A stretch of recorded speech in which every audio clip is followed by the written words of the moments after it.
بله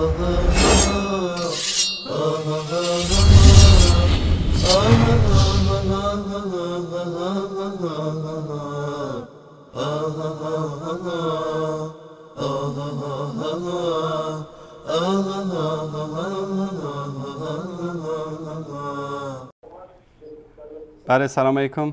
آقا رضا بفرمایید، شما رو بدون نوبت ما آوردیم رو خط. ببینید شما اجازه بدید من میخوام در باب تعریف قرآن یه دو کلمه با شما صحبت کنم، اجازه بدید؟ بسیار خوب. در مورد تعریف قرآن صحبت میکنید و روایاتی که در کتاباتون اومده، ذکر قزوینی و غیره نمیکنید تو این شبکه. فقط من میخوام بگیرم فخر شیعه آیت الله قزوینی است، شما چه بخواید چه نخواید، اما در مورد تعریف قرآن چی است؟ آیت الله قزوینی فخر شیعه و واقعا ما به ایشون افتخار میکنیم که وهابیایی مثل شما را لحاظ علمی ناکام و ناکار میکنه. آقا رضا مادامی که اینطوری قراره صحبت بکنید، ایشون یک دروغگو مکاری هست. یک لحظه، ایشون یک دروغگو مکاری هست که ما به همه بینندگان، یک لحظه گوش کن، الان وقتی که تعریف کردی تمجید ما رو هم بشنو. ایشون یک دروغگو مکاری است که غیر از تلبیس و خیانت و دروغ هیچی نداره. ما بیش از 180 کلیپ از دروغ‌ها و تلبیس و خیانتش پخش کردیم. یکی از این کلیپایی که این همه سر و صدا کرد و همه بینندگان شاهد هستن، دروغ بزرگ و شاه دروغ ایشون در مورد این بود که امام ذهبی گفته که محمد ابن اسماعیل بخاری ضعیف است و ثقه نیست. بفرمایید از این دروغ دفاع کنید. اگر قزوینی راست میگه، ذهبی در کجا این حرفو زده؟ بسم الله. ببین اولا شما الان که می‌خواید آقا رضا برای من بگو که در کجا ذهبی گفته که محمد ابن اسماعیل بخاری ثقه نیست و ضعیف است. فقط در این مورد صحبت می‌کنیم. فقط در این مورد. شما الان آقا رضا ببینید، ما اینجا روش ما، منهج ما در وصال حق این است که هر حرفی میزنیم با دلیل و با برهان. حتی اگر که دلیل صحیح از طرف مخالفین ما ولو اینکه شبکه ولایت هم باشه، ما قبول میکنیم. کلیپ آخوند آلت پرست رو ما پخش کردیم، گفتن که این کلیپ اصلش اینطوری نیست. تحقیق کردیم، بله حرفشون درست بوده. صدقوا و هم کاذبون، راست گفتن در حالی که دروغگو هستن. در این قضیه این کلیپ راست گفتن، ما کلیپ رو متوقف کردیم، دیگه از اون روز به بعد پخش نکردیم. شما آقا رضا این دروغ قزوینی رو که گفته محمد ابن اسماعیل بخاری صاحب کتاب صحیح بخاری رو امام ذهبی گفته که ثقه نیست و ضعیف است، همین دروغ قزوینی رو جواب بده. بسم الله، در کجا گفته؟ خب شما اول گفتید تعریف قرآن، من در این نه فرار نکن. من گفتم خواهش کردم ازت که بحث قزوینی رو مطرح نکن. وقتی که از قزوینی تعریف کردی، وقتی که از قزوینی از یک دروغگو مکار تعریف کردی، الان مجبوری که اینجا جواب بدی. آقای ذهبی در کجا گفته که محمد ابن اسماعیل بخاری صاحب کتاب صحیح بخاری ضعیف است و ثقه نیست؟ این دروغ قزوینی گفته تو شبکه ولایت. بفرمایید. خب من الان در این مورد نمیتونم صحبت، اطلاعاتی الان در این مورد پس چرا ازش تمجید میکنی؟ تو نمیدونی آقا رضا، تو رو به خدا آقا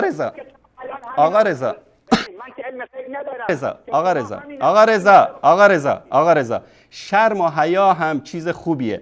الان یک سال میشه تقریبا که من 2-3 مرتبه با شریفی که نماینده رسمی قزوینی بود در اینجا بحث کردم. 10 مرتبه مخالفین ما زنگ زدن در این مورد صحبت کردن. شما نمیدونید که قزوینی به دروغ گفته که امام ذهبی گفته که محمد بن اسماعیل بخاری ثقه نیست و ضعیف است. از این خبر نداری؟ اگر خبر نداری که این مصیبت است. اگر خبر داری و داری خودتو به کوچه علی چپ میزنی، چیز دیگه است. اجازه بدین یه لحظه اجازه بدین. آقای بخاری در سندش شاگرد اون در سند احادیث آقای بخاری هست و در این مورد آقا رضا بخاری رو امام ذهبی در کجا گفته که محمد ابن اسماعیل بخاری ثقه نیست و ضعیف است؟ در کجا گفته؟ خب شما چرا میترسید در مورد تعریف قرآن؟ آقا رضا من نمیترسم، والله بهت 1 ساعتم بخوای وقت میدم در مورد تحریف قرآن اگر با من صحبت بکنی. اول اینجا من بهت ازت خواهش کردم در مورد قزوینی صحبت نکن، اومدی ازش تعریف کردی. الان که تعریف کردی باید این دروغ قزوینی رو جواب بدی و الا باید بگی که بله قزوینی اینجا دروغ گفته. ببین نخند. نخند، زشته آقا رضا، نخند، زشته. میخندن بیننده بهت میخندن. جواب شما رو بدم، اجازه بدید. بفرمایید. من که علم غیب نداشتم، شما میخواید در مورد این کلیپ صحبت کنید وگرنه خودم هم 180 تا کلیپ از دروغ قزوینی پخش کردیم، ما هر کدومش میخوای جواب بده. 180 تا کلیپ پخش کردیم، هر کدومش دوست داری جواب بده. دروغ، تلبیس، خیانت. بعد شما هفته قبل آیت الله قاضی این کلیپ که بله ایشون آقای محترم، آقا رضا تو الان میخوای از قزوینی دفاع بکنید. قزوینی گفته که محمد ابن اسماعیل بخاری رو امام ذهبی گفته که ضعیف است، ثقه نیست. قزوینی راست گفته یا دروغ گفته؟ آیت الله قاضی راست میگم. در کجا گفته؟ در کجا گفته ذهبی اینو؟ ذهبی در کجا گفته؟ ذهبی در کجا گفته؟ من میگم در این مورد اطلاع ندارم که الان. پس غلط میکنی دفاع میکنی از قزوینی؟ غلط میکنی از قزوینی دفاع میکنی تو شبکه ما؟ غلط میکنی آقا رضا، غلط میکنی از قزوینی دفاع میکنی. ببین از یک انسان دروغگو، مکار، هیله‌گر که تلبیس و خیانت جز روشش هست، از ایشون میاد شما دفاع میکنی. الان وقتی که دلیل نداری از هیچ کس دفاع نکن. الان در مورد تحریف قرآن، الان مییم سر تحریف قرآن. بفرمایید در اصول کافی که یکی از صحیح‌ترین کتاب‌های شما هست، در کافی میگه که قرآنی که بر پیامبر صلی الله علیه و سلم نازل شده بود 17000 آیت است. نظر چیه در این مورد؟ باش اجازه بدین. اولا شما احترام شیعیان و علمای شیعه رو حفظ کنید. من هرگز کسی که دروغ بگه بهش احترام قائل نیستم.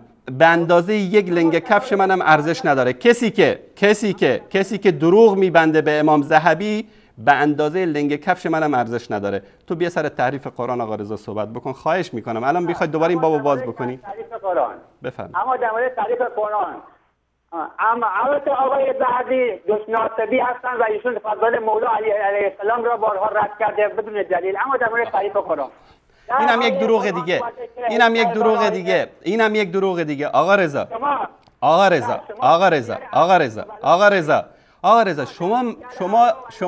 شما آخوندهای شیعه چرا حرف منطق سرتون نمیشه؟ من میگم بیا سر حرف قرآن، میگی که ذهبی فضایل مولا علی رو انکار کرده. دروغ نگید، خواهش میکنم دروغ نگید. از این شاخه به این شاخه هم نپرید، موضوع دیگه باز نکنید. الان در مورد تحریف قرآن و اینکه شیخ کلینی شما اعتقاد داشته. یه بار گفتی شنیدم. ببین اولا وقتی کسی حرف یک عالم را نفهمد ما دیگه با اون چیکار کنیم؟ آیه در قرآن به معنی نشانی هست، به معنای آیت هست اولا، و شما نمیتوانید پیدا کنید که منظور از آیه در زبان عربی منظور همین ترتیب فعلی آیات قرآن است. اما این حدیث در باب نوادر اومده و ما بارها گفتیم اینها تصنیف هستند و تصنیف هستند و شما نمیتونید در کلیه کتب پیدا کنید کافی که ایشون 17000 آیه بوده و حالا شاید این ما گفتیم تصنیف بوده. و اما وقتی که بت میاد آیات خدا رو میخوره، وقتی که یک آقا رضا یک لحظه الان داری از این شاخه به این شاخه میپری. اولا گفتی که آیه در قرآن به معانی دیگری اومده. من اینجا برات باب کامل چه از اصول کافی چه از بهارالانوار آیاتی رو که تحریف شده، آیه کامل که تحریف شده برات میارم اینجا میخونم. یک لحظه.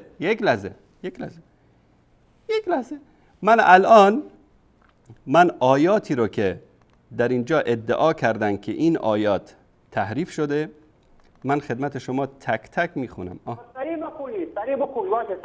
الان بسم الله، این کتاب بهارالانوار، نگاه کن به صفحه تلویزیون، اینم صفحه بعدش، اینم در اینجا. در اینجا میگه ابوبصیر از ابی عبدالله روایت کرده که و من یطیع الله و رسوله فی ولایت علی و الائمه من بعدی فقد فاز فوزا عظیما.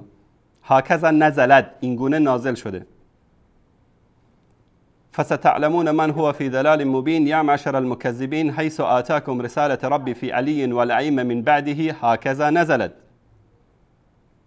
وإن كنتم في ريب مما نزلنا على عبدنا في علي بن أبي طالب فأتوا بسورة من مثله.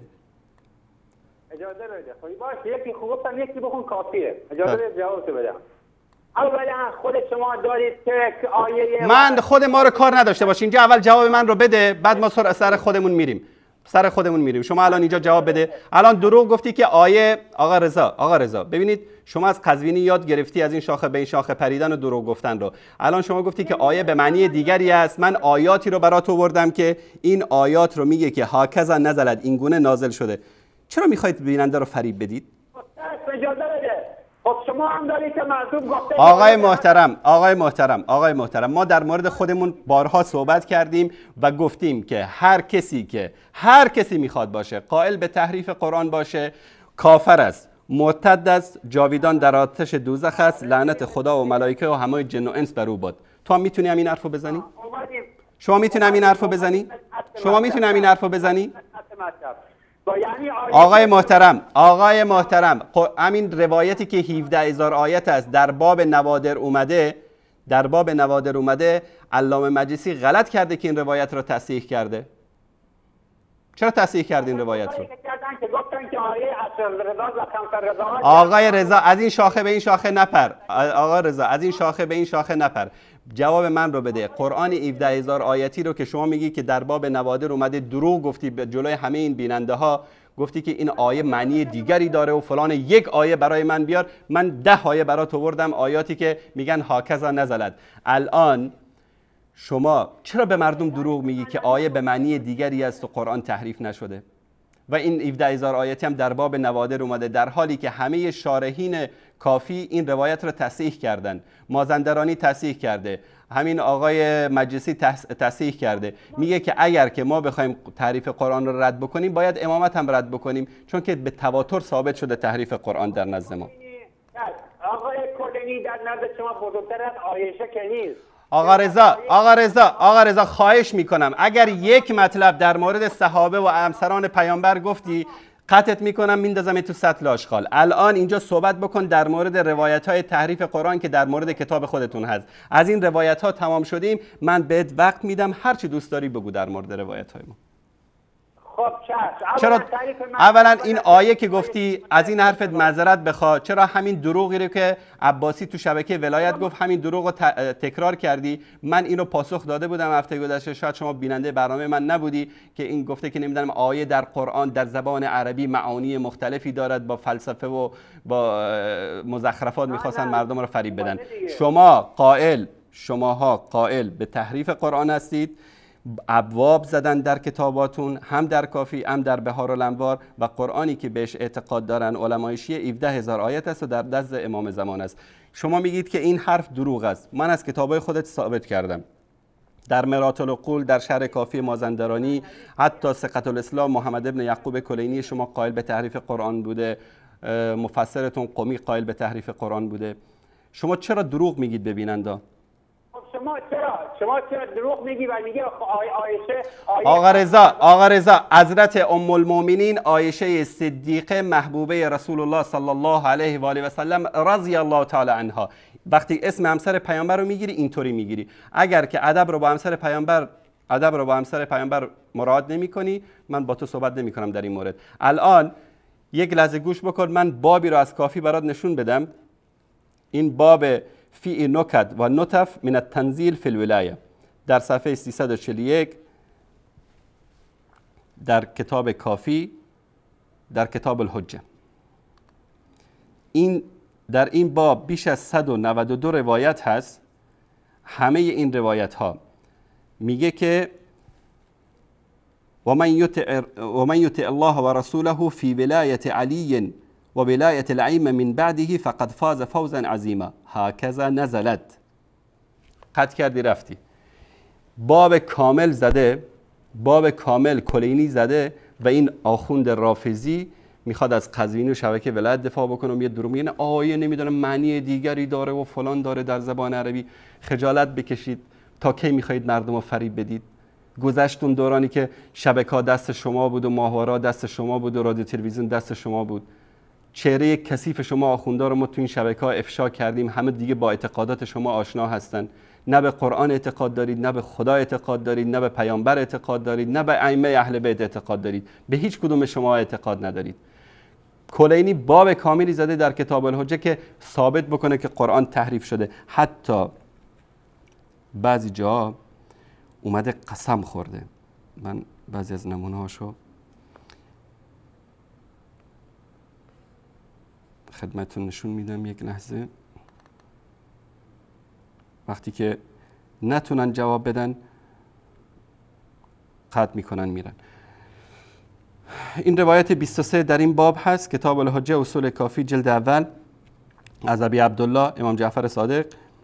ولقد عهدنا الى آدم من قبل، میگه در اینجا کلمات فی محمد و علی و فاطمه و الحسن و الحسین و الائمه علیهم السلام من ذریتهم فنسی هکذا والله نزلت علی محمد. یعنی آیه 115 سوره طه این گونه بوده: ولقد عهدنا الى آدم من قبل کلمات فی محمد و علی و فاطمه و حسن و الحسین و الائمه من ذریتهم فنسی هکذا والله نزلت علی محمد. قسم میخوره، میگه والله هکذا نزلت علی محمد. و این آخوند رافضی میاد میگه که آیه در زبان عربی معانی مختلفی دارد. تموم شد اون دورانی که شما میتونستید مردم رو فریب بدید با این فلسفه هاتون، با این مزخرفاتتون. حالا این کتاباتون الحمدلله دسترس مردم هست، همه میدونن که شما چه اعتقادی دارید. نه تنها این، جاهای دیگه ببینید در این روایت 23 مثلا، یا در این روایت 27 خیلی جالبه، میگه قال امام جعفر صادق میگه نزل جبرئیل علی محمد صلی الله علیه و سلم به عادل آیه کذا. میگه جبرئیل به محمد صلی الله علیه و سلم این آیه رو این گونه نازل کرد: یا ایها الذین اوتوا الکتاب آمنوا بما نزلنا فی علی نورا مبینا. آیه 47 سوره نساء. میگه که جبرئیل اینطوری نازل کرده. بعد این گوساله میاد میگه که والله آیه در زبان عربی معانی مختلفی دارد، نشخوار میکنه همون حرفی رو که تو شبکه ولایت بهش یاد دادن. در روایت 32 چی میگه؟ کبر علی المشرکین ما ندعوهم الیه. در این میگه که یا محمد من ولایت علی هکذا فی کتاب مخطوطه. این گونه بوده در کتاب مخطوطه. این روایت ها رو احمد جان نشون بده یکی یکی، این صفحاتش.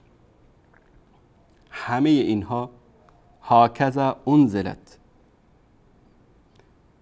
سأل سائل بعذاب واقع للكافرین بولایت علی لیس له دافع هکذا والله نزل بها جبرئیل علی محمد صلی الله علیه و سلم. از این بیشتر دیگه چی میخواید؟ آقا رضا این نقابای فریبکاری و تلبیس و خیانت و دروغگویی را چهراتون بذارید کنار. در صفحه بعد احمد جون نشون بده. همه این روایت ها میگه که نزل جبرئیل به هذه الآیه علی محمد هکذا. جبرئیل این آیه رو به محمد صلی الله علیه و سلم این گونه نازل کرده: فبدل الذين ظلموا آل محمد حقهم قولا غیر الذي قیل لهم فانزلنا على الذين ظلموا آل محمد حقهم رجزا من السماء بما كانوا يفسقون. همه این آیت ها رو این گونه تحریف کردن. این یک باب کامل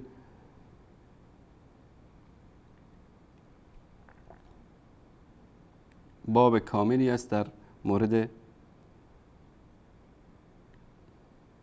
قرآن کریم.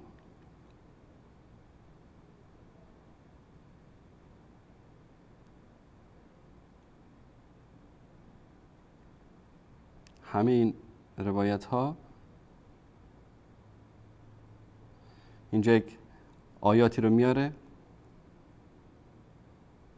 میگه که سوال پرسید از امام که هذا تنزیل؟ قال نعم.